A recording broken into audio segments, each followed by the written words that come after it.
Ya, halo teman-teman semua, ketemu lagi sama gue Maijun di channel Maijun Tarlandu Sinaga. Dan seperti biasa, masih di seputar cara menghasilkan uang dari internet ya. Nah, pada video kali ini, kita akan ngebahas tentang industri kripto. Just info buat kalian, industri kripto ini adalah salah satu sektor industri baru di dalam dunia digital yang perkembangannya bisa dibilang sangat pesat dalam beberapa tahun terakhir ini. Nah, just info buat kalian lagi, sektor industri ini adalah salah satu sektor di dalam dunia digital yang paling sering banget gua tongkrongin untuk nyari duit yang sangat lumayan dari internet. Karena di industri kripto ini sendiri, ada banyak banget cara yang bisa gua lakukan untuk nyari duit di dalamnya. Mulai dari yang gratisan, yang ngemodal, bahkan sampai yang nggak perlu ngapa-ngapain pun, di industri kripto ini kita bisa dapetin cuan dari sini.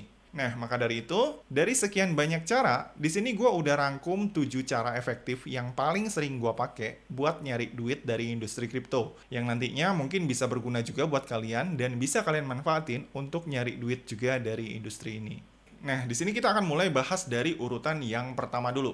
Nah, untuk urutan yang pertama, yang menurut gue paling worth it untuk nyari duit dari kripto, itu adalah dengan cara trading kripto. Nah, buat teman-teman yang mungkin belum tahu apa itu trading kripto, jadi trading kripto sendiri adalah proses di mana kita melakukan pembelian satu atau beberapa aset kripto seperti Bitcoin, Ethereum, Dogecoin, dan sebagainya di saat harganya rendah dan kemudian menjualnya ketika harganya tinggi untuk mendapatkan keuntungan dari selisih harganya. Nah, pada dasarnya, trading sendiri dibagi menjadi dua jenis ya, teman-teman, yaitu trading spot dan juga trading future. Nah, bedanya trading spot dan juga trading future adalah, kalau trading spot, itu kita melakukan transaksi trading untuk membeli suatu aset kripto yang dimana si aset tersebut nantinya bisa kita simpan dan kita hold di dalam dompet kripto kita dalam jangka panjang untuk kemudian kita jual nantinya apabila si aset tersebut harganya udah naik untuk mendapatkan keuntungan. Nah, sedangkan trading future, di sini kita trading bukan untuk membeli barangnya secara langsung, tapi di sini kita trading untuk membeli kontrak si aset tersebut dengan tujuan untuk memprediksi harga suatu aset kripto apakah nantinya akan naik atau turun. Nah, karena yang kita beli itu adalah kontraknya, maka di trading future, itu kita bisa dapetin keuntungan nggak hanya dari kenaikan harga si aset tersebut, tapi kita juga bisa dapetin keuntungan ketika harga aset tersebut turun. Kalau misalkan sebelumnya kita memang membeli kontraknya untuk penurunan harga. Nah, dari kedua jenis metode trading ini sendiri, perlu kalian ketahui, yang paling beresiko itu adalah trading future ya, teman-teman. Karena ketika kita melakukan trading future, itu posisinya kita menukarkan uang kita untuk sebuah kontrak, bukan sebuah barang yang bisa kita simpan.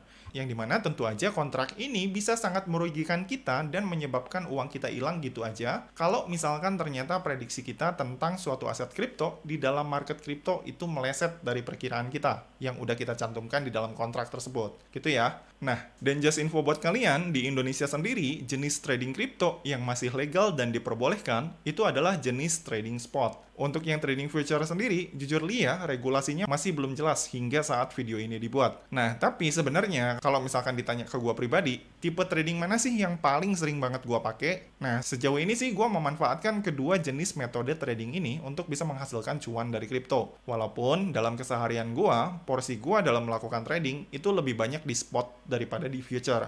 Tapi mostly gue selalu pakai keduanya, antara spot dan juga future. Tergantung kondisi marketnya itu seperti apa. Nah, disclaimer dulu ya, sekalipun menurut gue trading kripto ini menjadi satu metode yang paling worth it buat nyari duit dari internet, khususnya di industri kripto, tapi di sini kalian perlu ketahui ya, trading kripto bukanlah metode yang gampang untuk dilakukan. Karena untuk bisa dapetin cuan maksimal dari metode ini, di sini kita memerlukan trading plan yang baik, skill analisa yang baik, dan juga pengalaman yang cukup. Gak bisa asal-asalan terjun gitu aja. Nah, lalu buat kalian para pemula yang mungkin pengen belajar trading kripto, khususnya di mode spot, buat nyari cuan sedikit demi sedikit. Nah, itu kalian bisa pelajari basicnya di video gua yang ada di sini ya, teman-teman. Di video itu gua udah pernah jelasin step by step cara trading di market kripto menggunakan metode trading spot buat kalian yang mungkin masih pemula banget di industri ini. Nah, lalu kalau ditanya berdasarkan rate 1 sampai 10, cara nyari duit dengan cara trading kripto, ini berapa nih rate-nya kira-kira? Nah, kalau dari gue ya, metode trading kripto ini gue akan kasih nilai 9/10. Karena hampir sebagian besar pendapatan yang gue hasilkan dalam beberapa tahun terakhir ini, itu adalah hasil dari trading di beberapa aset kripto seperti Bitcoin, Litecoin, Dogecoin, dan juga TRX. Nah, sekarang kita akan lanjut ngebahas metode cara cari duit di industri kripto yang kedua. Nah, di urutan kedua, selain dengan cara trading, cara yang paling worth it untuk bisa menghasilkan duit dari industri kripto itu adalah dengan melakukan staking. Nah, apa ini staking? Nah, staking ini adalah proses di mana kita bisa mendapatkan profit secara pasif dari kripto hanya dengan memarkir aset kripto kita di dalam blockchain. Nah, pada dasarnya, proses staking sendiri ini tuh hampir mirip dengan proses deposito yang ada di bank konvensional, yang dimana ketika kita menyimpan uang di bank dalam bentuk deposito, itu kita nantinya akan mendapatkan keuntungan sekian persen dari jumlah uang kita yang sebelumnya udah kita depositokan. Nah, staking ini skemanya mirip-mirip lah dengan deposito. Cuma bedanya, kalau staking, ini kita menyimpan aset kita dalam bentuk mata uang kripto dan menitipkannya di dalam blockchain, bukan di dalam bank langsung, seperti halnya deposito. Nah, dan enaknya ketika kita melakukan staking, bunga yang bisa kita dapat ketika kita melakukan staking, ini bunganya cenderung jauh lebih besar ya, jika dibandingkan dengan deposito yang ada di bank. Nah, sekedar perbandingan aja ya, bunga yang ditawarkan deposito di beberapa bank, khususnya bank yang ada di Indonesia, itu rata-rata bunganya di kisaran 2 hingga 3,9% per tahunnya. Ini tuh sangat jauh jika dibandingkan dengan persentase bunga yang bisa gua dapat ketika gua melakukan staking. Yang dimana kalau bunga untuk staking sendiri, itu rata-rata di kisaran 5-20% per tahunnya. Dan enaknya lagi, keuntungan 20% per tahun ini, itu bisa kita dapetin hanya dengan parkir aset doang, tanpa harus ngapa-ngapain, alias nggak perlu aktif trading. Nah, dan untuk cara bisa dapetin duit dari staking ini, caranya nih cukup simpel ya teman-teman. Di sini, kita hanya tinggal cari aja beberapa exchange ataupun broker yang menyediakan fitur staking di dalamnya. Nah, just info buat kalian, rata-rata hampir semua exchange sekarang ini ada mode stakingnya. Cuma tingkat bunganya aja yang biasanya berbeda-beda antar tiap exchange-nya. Nah, lalu kalau misalkan kalian udah nemu tempat stakingnya, nanti kalian tinggal lihat aja nih, apakah bunganya menguntungkan apa enggak. Kalau dirasa menguntungkan, kalian tinggal gas aja, parkirin aset kripto kalian di fitur stakingnya untuk mendapatkan keuntungan secara pasif. Nah, tapi perlu diperhatikan ya, sama seperti deposito, staking sendiri memiliki beberapa kekurangan. Yang pertama, ketika kita melakukan staking, itu aset kita nantinya akan dikunci dalam beberapa waktu, sesuai dengan waktu staking yang kita pilih. Jadi, ini tentunya nggak akan cocok buat kalian yang uangnya adalah uang modal usaha. Karena uang modal usaha itu pastinya harus muter terus gitu, nggak boleh diem di satu tempat. Nah, lalu kekurangan selanjutnya, staking juga bisa sangat merugikan kalau kita melakukan stakingnya itu dalam bentuk token. Nah, kenapa? Karena token sendiri itu supply-nya selalu bertambah setiap tahunnya. Jadi otomatis harganya akan cenderung semakin turun. Jadi sederhananya, meskipun bunga staking yang kita dapetin itu besar di salah satu exchange, tapi kalau misalkan kita stakingnya dalam bentuk token, itu nggak akan ada artinya sama sekali. Malah cenderung kita akan bakar duit gitu ya. Jadi simpelnya, kalau misalkan kita mau staking dengan resiko yang minim dan udah pasti cuan, kalian stakinglah di produk staking yang udah mensupport stablecoin di dalamnya. Seperti staking di koin USDT yang nilainya tuh setara dengan mata uang dolar. Atau bisa juga staking di XAUT yang nilainya setara dengan harga emas dunia.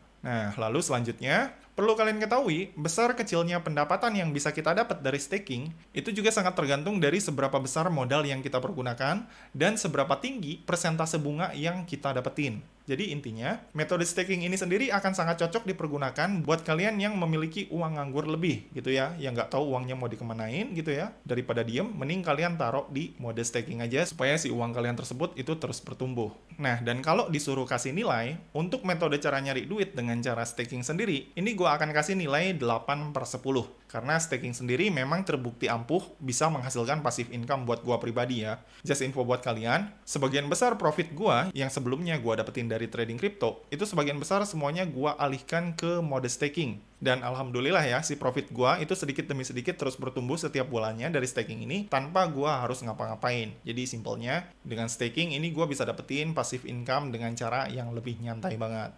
Nah, sekarang masuk ke urutan yang ketiga ya, cara yang paling efektif untuk bisa dapetin duit dari industri kripto. Nah, cara yang ketiga itu adalah dengan mengikuti yang namanya launch pool.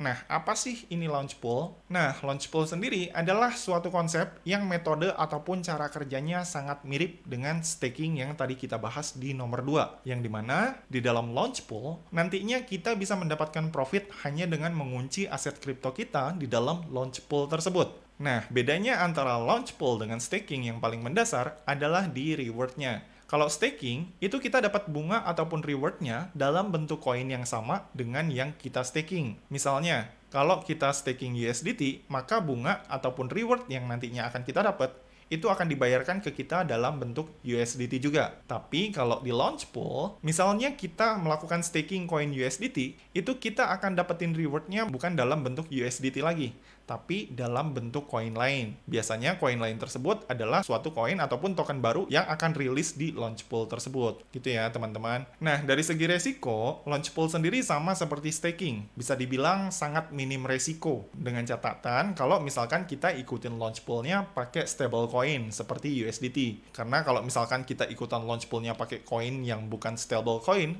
itu resikonya bisa sangat besar ya. Karena nantinya kalau si aset yang kita pasang di Launchpool tersebut harganya turun, otomatis kita bisa terkena fluktuasi penurunan harga yang menyebabkan nilai aset kita menurun drastis. Dan tentunya ini bukanlah sesuatu hal yang kita inginkan sebagai pemula. Nah, sekarang kita akan berbicara tentang kekurangannya si Launchpool ini. Kekurangan dari Launchpool adalah di skema reward-nya, yang dimana reward di Launchpool ini biasanya terbatas. Nah, karena reward-nya terbatas, jadi besar kecilnya reward yang bisa kita dapetin dari Launchpool ini, itu sangat tergantung dari seberapa banyak modal yang kita pakai dan seberapa banyak peserta yang ikutan di dalamnya. Jadi simpelnya, makin banyak peserta yang join, maka makin sedikit juga reward yang bisa kita dapat. Jadi, tips dari gua, kalau misalkan kalian pengen cuan dari Launchpool, kalian ini mesti nyari satu tempat Launchpool yang belum diketahui sama kebanyakan orang, supaya potensi cuan yang kalian dapat itu nantinya bisa semakin besar. Nah, tapi di sini kalian perlu perhatikan ya, nggak semua tempat Launchpool itu kredibel ya, teman-teman. Ada juga tempat Launchpool yang scam. Jadi, usahakan ketika kalian ingin mengikuti Launchpool, usahakan kalian selalu memfilter tempat Launchpool tersebut sebelum kalian memutuskan untuk join di dalamnya.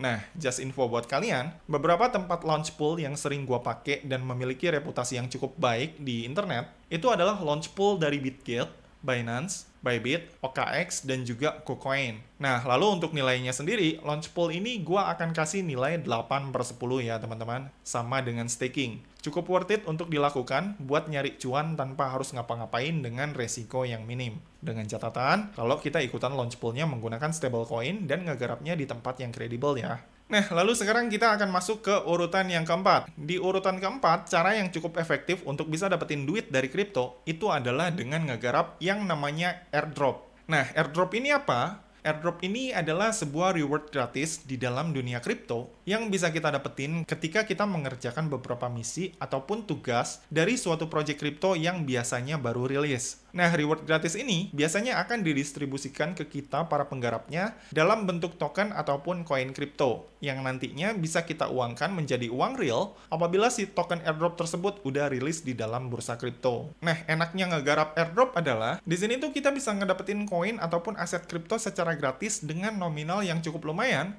hanya dengan mengerjakan beberapa tugas simple doang. Walaupun sebenarnya ada juga tugas airdrop yang mengharuskan kita untuk ngeluarin modal. Tapi kebanyakan sih tugas airdrop yang beredar di internet itu hampir 80% gratisan. Nah, dan untuk tata cara garap airdrop sendiri, ini udah pernah gue bahas di video gue yang ada di sini ya, teman-teman. Kalian bisa lihat aja tutorial lengkapnya di situ. Nah, just info buat kalian, sekalipun airdrop ini sepertinya sangat menguntungkan, di sini kalian perlu perhatikan. Cari duit dari airdrop sendiri sebenarnya itu nggak segampang kelihatannya. Kenapa gue bilang nggak gampang? Karena dari sekian banyak airdrop yang beredar di internet, itu tuh hanya sebagian kecil yang si airdrop tersebut nantinya benar-benar akan listing di bursa dan bisa diuangkan. Sisanya, ya tahu sendirilah, hampir nggak jelas dan bahkan nggak bisa diuangkan sama sekali. Cuma jadi token sampah doang di internet. Nah, ini terbukti ya dari pengalaman gua pribadi ketika gua ngerjain puluhan project airdrop crypto. Jujurly, dari banyaknya project airdrop crypto yang udah pernah gua garap, itu baru 2 project aja yang benar-benar bisa ngasih jackpot sampai puluhan juta buat gua. Sisanya ya gitu ya, nggak jelas dan cenderung nggak ada hasil sama sekali. Jadi intinya, cari cuan dengan cara ngegarap airdrop crypto bisa dibilang sangat gambling ya teman-teman, alias sangat untung-untungan. Kalau misalkan di sini kita ngegarapnya hanya modal ikut-ikutan FOMO doang dan nggak mempunyai kemampuan analisa yang baik dalam membaca latar belakang suatu project airdrop di dalam industri kripto. Nah, kalau ditanya berapa nilai keefektifan cara cari duit dari airdrop? Nah, metode ini sendiri akan gua kasih nilai 6,5/10. Kenapa? Karena nyari cuan dari airdrop itu menurut gua cukup sulit. Karena di sini selain kita harus meluangkan banyak waktu untuk meriset project airdrop yang kita garap, di sisi lain kita juga belum pasti akan bisa menguangkan airdrop yang udah kita dapat tersebut nantinya. Meskipun sebelumnya kita udah mengerjakan tugasnya dan menghabiskan banyak waktu demi dapetin si airdrop tersebut. Nah, dan kalau misalkan disuruh milih untuk meluangkan waktu, gua pribadi sih jujur ya, lebih milih meluangkan waktu untuk trading beli kripto, ataupun ikutan staking maupun ikutan launch pool yang hasilnya lebih pasti, daripada membiarkan waktu gua terbuang percuma untuk hasil yang gua sendiri belum tahu nantinya ini gua bisa dapetin berapa gitu. Nah, tapi balik lagi ya, buat kalian yang mungkin memiliki banyak waktu luang dan emang fokusnya adalah pengen cari cuan dengan cara gratisan, berburu airdrop bisa jadi satu alternatif cari duit yang cukup efektif yang bisa kalian tekuni untuk dapetin hasil yang sangat lumayan dari industri kripto secara gratis. Dan metode ini juga tentunya sangat gua rekomendasikan ya, kalau misalkan kalian memang punya waktu untuk ngegarapnya. Karena seperti yang gua bilang tadi ya, meskipun dari ngegarap banyak project airdrop gua sering gagal, tapi dari airdrop gua juga pernah ngerasain manisnya, dapetin sampai puluhan juta dari cuma ngerjain tugas-tugas simple doang. Dan ini menurut gua sangat worth it untuk dicoba, khususnya buat kalian yang mungkin punya banyak waktu luang. Nah, setelah dari airdrop, di sini kita akan ngebahas cara cari duit yang efektif dari kripto yang kelima. Nah, di urutan kelima, cara yang paling efektif untuk nyari duit dari kripto itu menurut gua adalah dengan cara melakukan arbitrase. Nah, apa ini arbitrase? Arbitrase ini adalah proses untuk melakukan pembelian sebuah aset kripto dengan harga yang lebih murah dari satu exchanger untuk kemudian kita jual dengan harga yang lebih tinggi di exchanger lainnya dengan tujuan untuk mendapatkan keuntungan dari perbedaan selisih harga si aset kripto tersebut. Nah, just info buat kalian, harga beberapa aset kripto di setiap exchange itu biasanya nggak selalu sama. Selalu ada selisih harga sekian persen. Contoh sederhananya aja nih, harga koin USDT di Indodax dan harga koin USDT di Bitget itu nggak akan sama persis. Pasti ada aja bedanya, dan perbedaan tersebut biasanya selisihnya nggak jauh, antara selisih sekitar 100-200 rupiah. Nah, tapi biasanya ada aja aset kripto yang selisih harganya itu terpaut cukup jauh, antara satu exchange dengan exchange lainnya. Nah, arbitrase ini adalah metode yang dimana kita melakukan perburuan suatu aset kripto tersebut yang memiliki perbedaan harga yang cukup signifikan antara satu exchange A dengan exchange B ataupun dengan exchange yang lainnya. Contoh, misalkan kita dapat satu koin yang memiliki perbedaan harga antar exchange-nya tuh cukup lebar. Katakanlah Dogecoin di Bitget, harga satu koinnya itu adalah 900 rupiah. Sedangkan di Indodax, harga satu Dogecoin adalah 1.300 rupiah. Ada selisih harga sekitar 400 rupiah antara dua exchange ini. Nah, untuk mendapatkan keuntungan, ini kita tinggal beli satu Dogecoin di Bitget seharga 900 rupiah, dan kemudian si Dogecoin yang udah kita beli di Bitget tadi, ini kita tinggal kirimkan ke Indodax untuk kita jual di harga 1.300 rupiah di marketnya Indodax, untuk mendapatkan keuntungan sebesar 400 rupiah. Nah, di sini kita bisa dapat untung yang cukup signifikan ya, karena modal awal yang kita pergunakan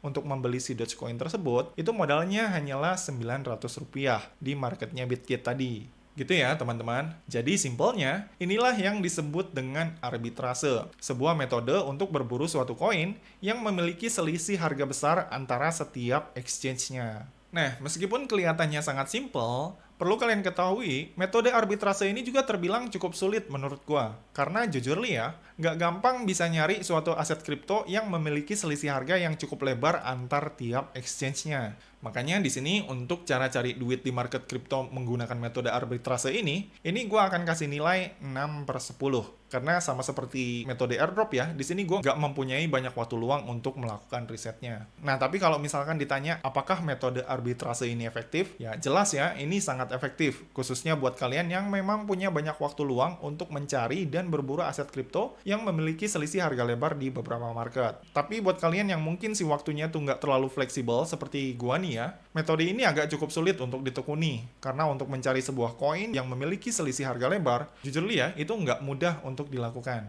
Nah, sekarang kita akan lanjut ke urutan yang keenam. Nah, di urutan yang keenam, cara yang cukup efektif yang bisa kalian pergunakan untuk nyari duit dari kripto, itu adalah dengan cara mining kripto. Nah, mining kripto ini apa? Jadi, mining kripto ini adalah suatu proses penambangan aset kripto di dalam dunia digital yang bisa kita lakukan untuk mengumpulkan suatu jenis aset kripto dengan menjadi validator di dalam jaringan blockchain.